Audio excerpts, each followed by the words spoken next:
Should we abolish the Department of Education? Closing up the Department of Education in Washington, D.C., and sending all education and education work and needs back to the states. We want them to run the education of our children because they'll do a much better job of it. You can't do worse. We spend about $100 billion in the Department of Education each year, and that's been going on since 1980. I'm not so sure we're better off than we were before. Look, I'm offering this amendment because I believe that we should be empowering states and local schools and communities to be able to take care of our kids. I don't think the federal government has any business in this area for the most part.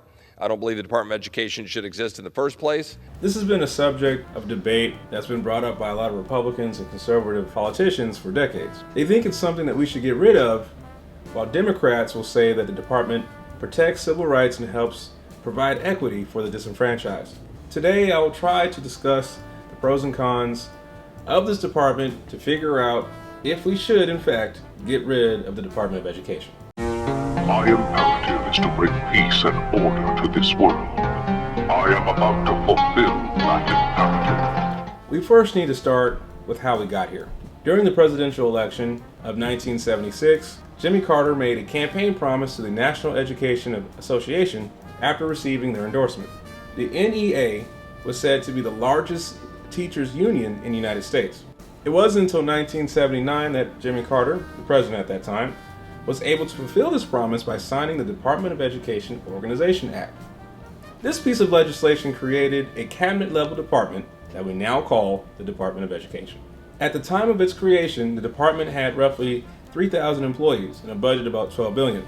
That has now grown to approximately 4,000 employees and an annual budget of roughly $68 billion. So what's the purpose of this department? Well, they're supposed to establish and implement federal education laws and policies, distributes and monitors federal aid assistance for education, such as the student loans that we know, as well as the Pell Grants. They collect data on America's schools and disseminates research, and they strive to prohibit discrimination in the effort to ensure equity and access to education. What they don't do is they don't determine curricula or educational standards directly. Since education in the United States is largely decentralized due to the 10th Amendment of the Constitution regarding state rights. Okay, so let's figure this out. Let's break it down between pros and cons. So for a pro, they fund and conduct research on effective educational practices and help to inform policy decisions. This is a good thing. They also help create a path to deal with educational disparities across states and communities. In that effort, all students, regardless of their background or state budget, can have a chance at a quality education. Who doesn't like that? They provide grants and scholarships to help students afford higher education and promote greater access to college and vocational training to people who may have not had that opportunity prior. They can help enforce federal laws that protect the rights of students. This includes Title IX, which is debatable and controversial in a lot of aspects. The federal civil rights law, Title IX, says that no student should be discriminated against because they're male, female, gay, trans, or doesn't conform to gender stereotypes. And allowing people who identify as different genders to go to certain facilities, and that's caused a lot of uproar and controversy. Inside Title IX is also provisions for people with disabilities, with the addition of the Disabilities Education Act.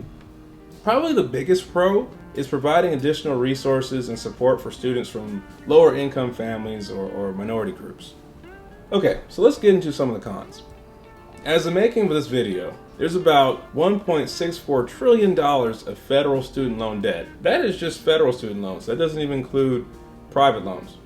This debt is partially due to the increased cost of education over the years, as well as the societal push for everyone to go to college. You know, a lot of people who are, especially millennials, go to college, go to college, go to college. That was, the main thing that was barked at you when you were in high school.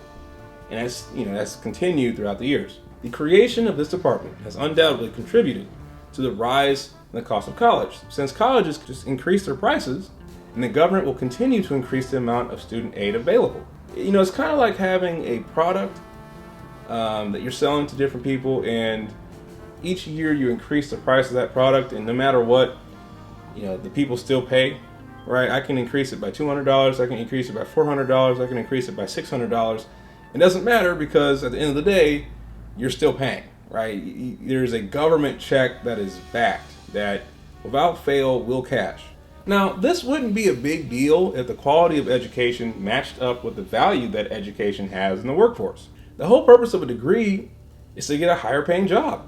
But I find it very odd that so many college graduates are either unemployed or working in service jobs. There seems to be a gap in this system that should be addressed. Another con is the idea of creating educational policy on the federal level.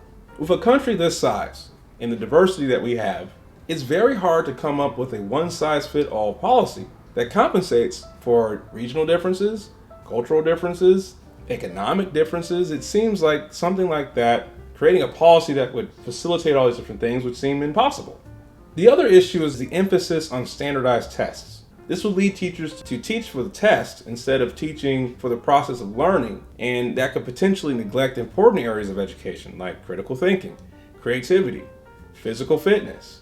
I mean, I would argue that critical thinking is probably the most important life skill you can give to a child. So looking at this, it seems like a pro or a con could be viewed in different ways depending on your political ideology. In my personal view on this, I think under the right conditions, I can see how getting rid of the Department of Education could be a decent thing or a non-consequential thing. If states were willing to take responsibility for the academic success of students, then there wouldn't really be a need for a federal office. I mean, we would still have to deal with the amount of debt that we have, but at least on a policy standpoint and for an accountability standpoint, the states will be able to take care of it if they are actually going to step up to the plate for that. If for whatever reason the states adopted a more laissez-faire approach to our educational system, then I could see even larger disparities in our education. Wealth will then become an even bigger factor than it is today on whether or not your child will have access to a quality education or future employment opportunities. We already have a choice system in education. If you are of means, you will move to a district where the schools are good and the houses are expensive, like Palo Alto, California. If you go across the street from Stanford, Palo Alto High has a performance arts center that looks like a smaller version of Stanford's. If you're really wealthy, you will send your kids to private schools. So who's stuck in failing neighborhood schools? Poor kids. A lot of them minority kids.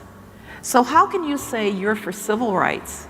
How can you say you're for the poor when you're condemning those children to not being able to read? By the time they're in third grade, they're never going to read. And neglecting education in general seems to be a huge waste of human capital. And we have children being born every day. We complain about our population decreasing over time, and you would think you would want to utilize as many Americans as possible to boost our economy. And so not paying attention to education seems to be a really stupid idea if you're trying to build a country for the future. Or you can just screw that and be like, well, we're just going to compensate by just bringing in a bunch of immigrants into the country. To me, I would think you would want to take pride in your citizens. You would want to take pride in your future American. And so I hope at least I presented both sides of the equation. Do I personally think that states are going to be responsible enough to, really step up to the plate as far as creating really good quality educational policy for their state? We've seen already that some states don't. We live in Houston, and HISD happens to be one of the worst districts in the state of Texas, and it just recently got taken over by the state. It's still too early to tell whether there has been any tangible benefit of that, but we can see just based off of the person that they hired or appointed that they're doing stupid things with their opportunity. And so it doesn't help the students at the end of the day. Our teachers complain about not getting paid enough. And so this is something that we do need to figure out. And I just don't know if the states are willing to put the time and energy to do that. I will say this, though. There might be a better opportunity for the states to do that because of this particular climate and the fact that our federal government, for whatever reason, can't seem to pass legislation. They're always in gridlock. They're always fighting with each other. And that might just be a reflection of the time that we're in right now. And so, we're in a very divisive time. And it doesn't really look good for our country right now. So we'll see how this goes. But I'm more interested to know what you guys think. Let us know in the comment section below. Do you think getting rid of the Department of Education is a good policy idea? I look forward to hearing your answers, and we'll see you guys next time. Hope you are enjoying our content. Make sure to visit our community page to vote for future episodes. Let us know your thoughts in the comments, and of course, like, subscribe, and hit that notification bell.